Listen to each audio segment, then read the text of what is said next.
E aí pessoal, tudo bem? Aqui é o Rony, professor de Física, dando sequência ao vídeo anterior. Nele, vimos como determinar a força eletromagnética por unidade de volume e eu comprovei essa igualdade ilustrada no quadro. A partir de agora, eu vou relacionar essas duas expressões da seguinte forma. Eu vou isolar este termo nessa igualdade e vou levar o resultado na expressão acima. E vou realizar o mesmo procedimento para o vetor campo magnético. Sendo assim, a gente obtém que o produto vetorial do vetor campo elétrico pelo rotacional do vetor campo elétrico é igual. Então, o número 2 vai passar dividindo. Então, nós temos 1 sobre 2, que multiplica o gradiente de E escalar E, menos o produto escalar do vetor campo elétrico pelo operador diferencial vetorial del, aplicado ao vetor campo elétrico. Portanto, de forma análoga, eu posso escrever aqui o produto vetorial do vetor campo magnético pelo rotacional do vetor campo magnético é igual a 1 sobre 2 vezes o gradiente de B escalar B menos o produto escalar do vetor B pelo operador diferencial vetorial del aplicado ao vetor B. Muito bem?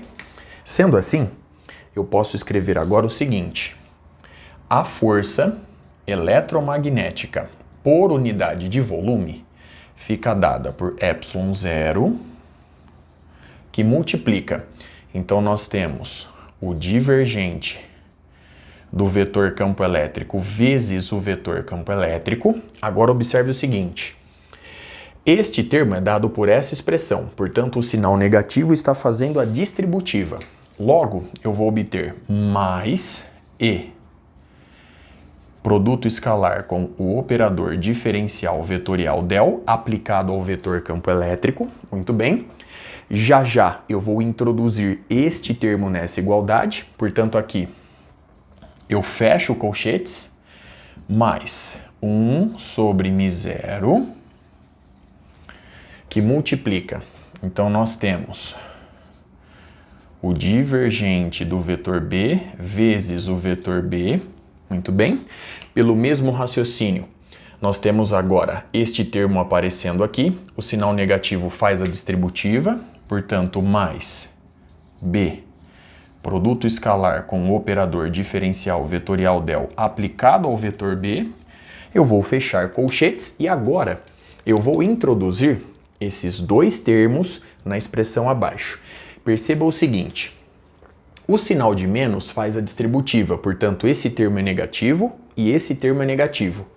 Aliado ao fato de que ε0 multiplica este termo e 1 sobre μ0 multiplica este termo. Portanto, nós temos menos 1 sobre 2. Lembre-se do sinal negativo fazendo a distributiva. Agora nós temos o gradiente aplicado a ε0e² mais b elevado ao quadrado sobre μ0. Muito bem. E por fim, menos ε0 vezes a derivada parcial em relação ao tempo t do produto vetorial entre os vetores E e B. Observe no quadro a expressão obtida e o cálculo realizado até aqui. A partir de agora, eu vou efetuar esta soma e esta soma passo a passo. O intuito deste cálculo é o de mostrar a necessidade da presença do tensor das tensões de Maxwell. Embora o cálculo tensorial não seja o propósito deste curso, eu não consigo fugir dele neste momento do curso de eletromagnetismo. Sendo assim, eu vou efetuar, eu reforço, esta soma e esta soma passo a passo para que você possa entender a necessidade da presença do tensor das tensões de Maxwell. Começando, portanto, com este termo. Então, nós temos o divergente do vetor campo elétrico vezes o vetor campo elétrico.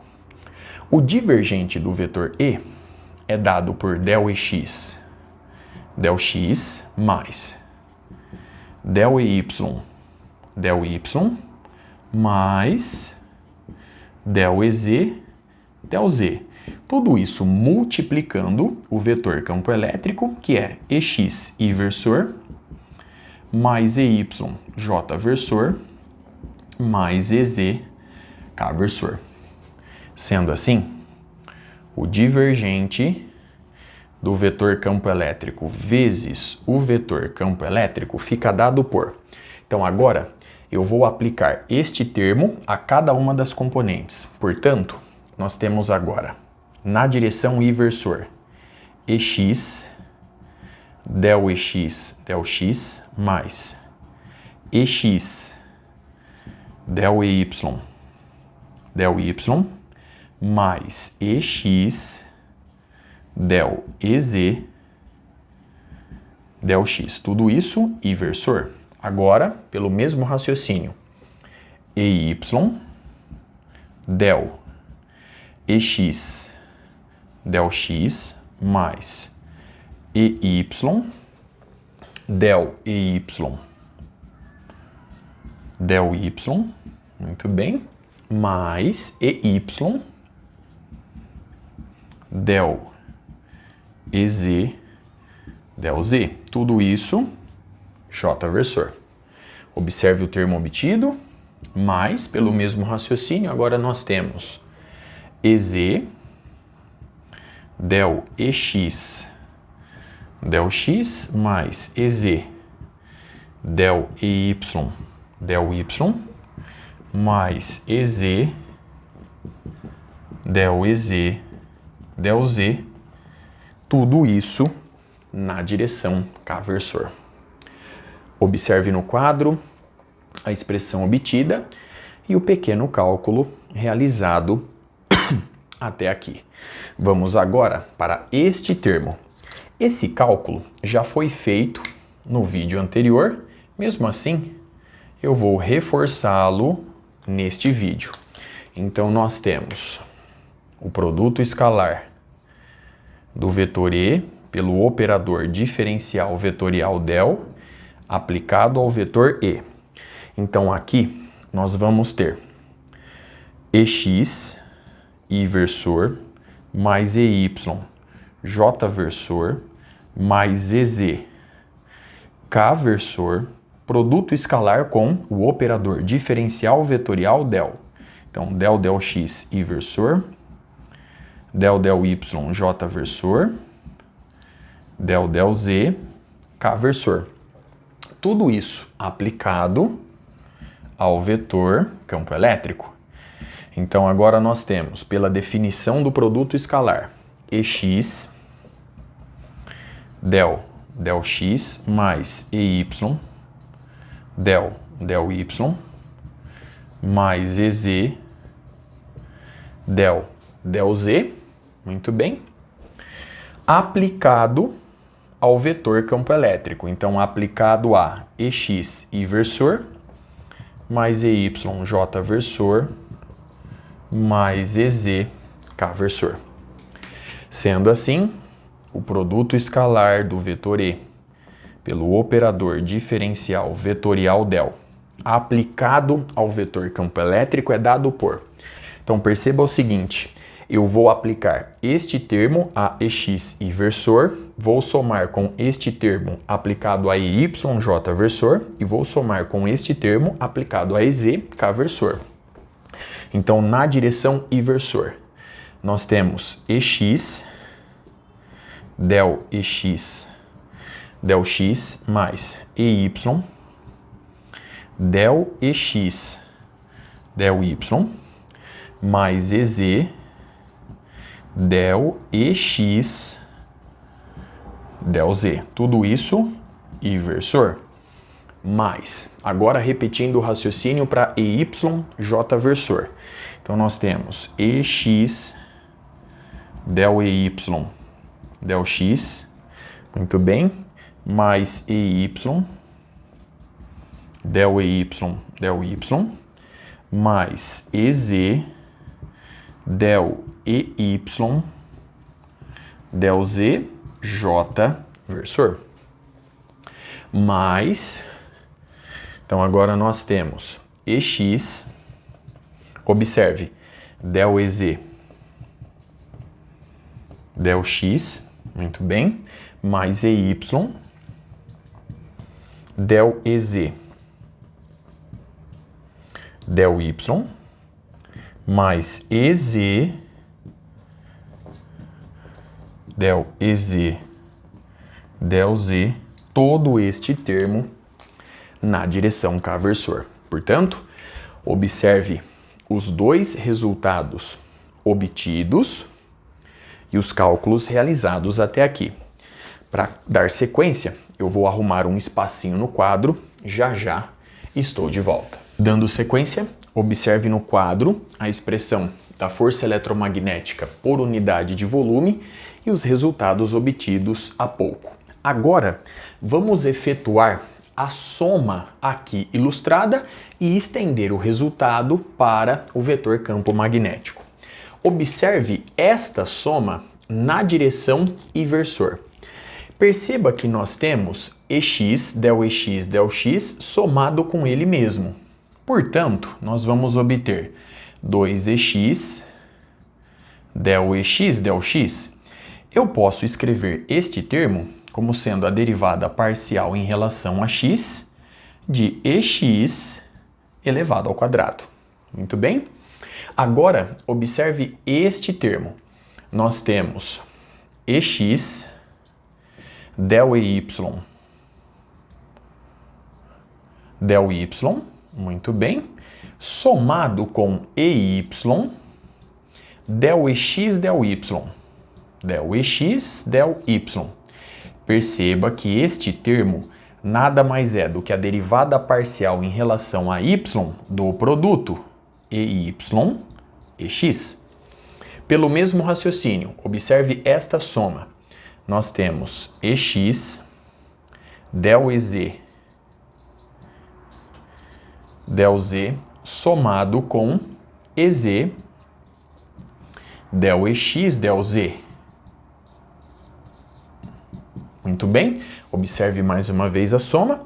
Consequentemente, nós podemos representá-la pela derivada parcial em relação a Z do produto EZ EX. Muito bem, e com isso eu consigo enxugar melhor esta soma.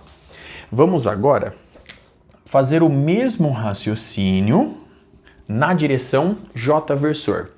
Perceba que nós temos, este termo, ele nos dá EX del EY del X somado com EY del EX del X. Muito bem? Observe a soma dos dois termos. Consequentemente, nós temos a derivada parcial em relação a x do seguinte produto. Nós temos EX vezes EY. Muito bem? Aqui, nós temos 2EY, 2EY del EY del Y. Consequentemente, nós temos a derivada parcial em relação a y de EY elevado ao quadrado. Observe agora essa soma. Nós temos EZ del EY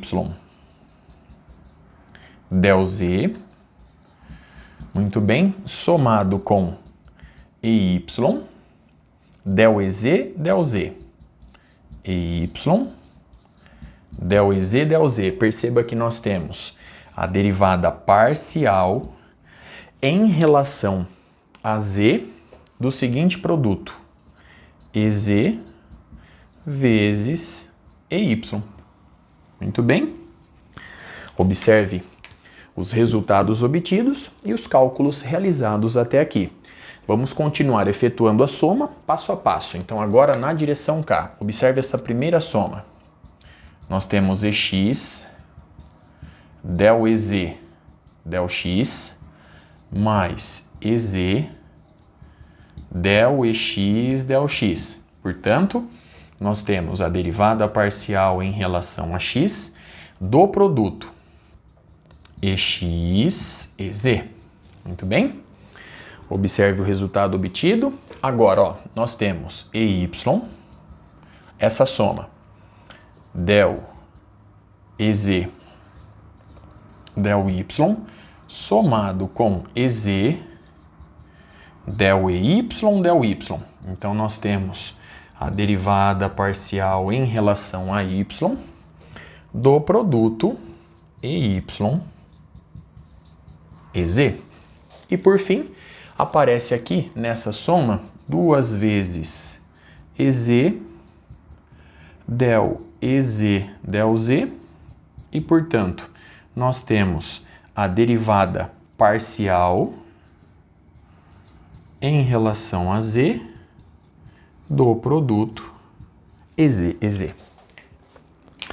Observe no quadro todos os resultados obtidos a partir da soma realizada. Portanto, agora eu vou estender tais resultados para o vetor campo magnético. E com isso, eu posso reescrever a expressão da força eletromagnética por unidade de volume da seguinte forma.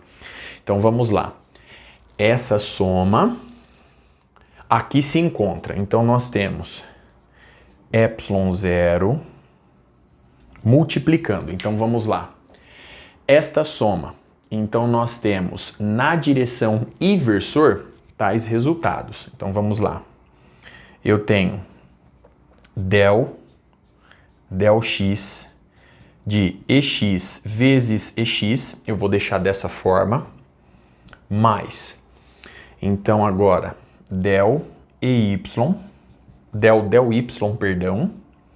de EY EX, mais del Z de EZ EX, tudo isso na direção inversor. Então aqui eu vou fazer o seguinte, eu vou abrir uma chave, aqui eu vou colocar um colchetes, muito bem? Tudo isso na direção inversor. Agora mais. Então nós temos na direção J-versor, abrindo aqui o colchetes. Então nós temos a derivada parcial em relação a x de EX e Y mais a derivada parcial em relação a y de EY e Y mais a derivada parcial em relação a z de EZ e Y, fechando aqui colchetes, tudo isso na direção J-versor, mais, então agora nós temos na direção K-versor. Não se esqueça que cada termo multiplica ε0. Então nós temos del x de EX, EZ, mais del y de EY, EZ, mais del Z de EZ ao quadrado, ou seja, EZ, EZ, fechando aqui colchetes, tudo isso na direção K-versor, fechando a chave. Muito bem? Perceba, portanto, que eu efetuei esta soma para o vetor campo elétrico. Agora eu vou acrescentar. Então nós temos mais 1 sobre μ0, então vamos passo a passo, mais 1 sobre μ0, vezes a mesma soma aplicada ao vetor campo magnético. Então vamos lá. Abrindo chave e o colchete. Então agora eu vou repetir essa expressão para o vetor B. Então nós temos del x de bx mais del y de by bx mais del del Z de BZ, BX, tudo isso na direção inversor, somado com, então vamos lá, del X de BX, BY, mais del Y de BY, BY, mais del Z de BZ, BY, tudo isso na direção J versor, somado com del X de BX, BZ, mais del Y de BY, BZ, mais del Z de BZ vezes BZ, tudo isso na direção K versor, fechando aqui a chave. Muito bem, então observe no quadro até aqui a expressão obtida, o cálculo realizado. Agora eu não posso me esquecer de subtrair. Então vamos ver se está cabendo aqui no vídeo. Então vamos lá. Então nós temos essa soma agora, menos 1 sobre 2, gradiente de ε0 e quadrado mais b ao quadrado sobre μ0 menos, então observe o quadro, menos ε0 vezes a derivada parcial em relação ao tempo t do produto vetorial entre os vetores E e B. Muito bem. Observe que a expressão da força eletromagnética por unidade de volume, escrita dessa forma, é um tanto quanto trabalhosa. No entanto, analisando cada um dos termos, você já consegue perceber a necessidade de representar a força eletromagnética por unidade de volume através de um cálculo tensorial. É por isso que eu vou introduzir, a partir daqui, o tensor das tensões de Maxwell. Muito bem, então observe no quadro mais uma vez o resultado obtido e todo o cálculo realizado. Muito bem, para que o vídeo não fique muito extenso, eu vou encerrar este cálculo por aqui. No próximo vídeo, eu vou partir dessa expressão que representa a força eletromagnética por unidade de volume para introduzir o tensor das tensões de Maxwell. Com isso eu encerro este vídeo. Até a próxima!